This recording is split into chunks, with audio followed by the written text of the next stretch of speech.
పాండు రాజ్యాన్ని విడిచిపెట్టి తన భార్యలు కుంతి, మాద్రీలతో సహా హిమాలయాలకు వెళ్లిపోతాడు. పాండు అశాపూర్వకంగా శాపగ్రస్తుడవుతాడు. అతడు తన శాపం వల్ల భార్యలతో సంభోగం చేయలేని స్థితిలో ఉన్నాడు. కుంతి దేవతలను పిలిచి పుత్రులను పొందుతుంది. యమధర్మ ద్వారా యుధిష్ఠిరుడు, వాయుదేవుని ద్వారా భీముడు, ఇంద్రుడి ద్వారా అర్జునుడు పుడతారు. మాద్రి అశ్విని దేవతల ద్వారా నకుల, సహదేవులను పొందుతుంది. అటు గాంధారి 100 కౌరవులను ప్రసవిస్తుంది. ఒకసారి మాద్రి అతని ఆత్మనియంత్రణను విచ్ఛిన్నం చేస్తుంది. పాండు మృతి చెందుతాడు. మాద్రి అతనితో కలిసి సతీగా చనిపోతుంది.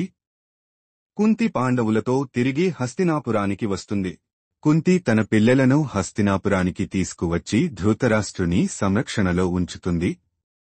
దుర్యోధనుడు మొదటినుంచే పాండవులను ద్వేషించేవాడు. కౌరవులు, పాండవులు గురు కృపాచార్యుని వద్ద విద్యాభ్యాసం ప్రారంభిస్తారు. అర్జునుడు అద్భుతంగా బాణసరికల్లో నైపుణ్యం సంపాదిస్తాడు.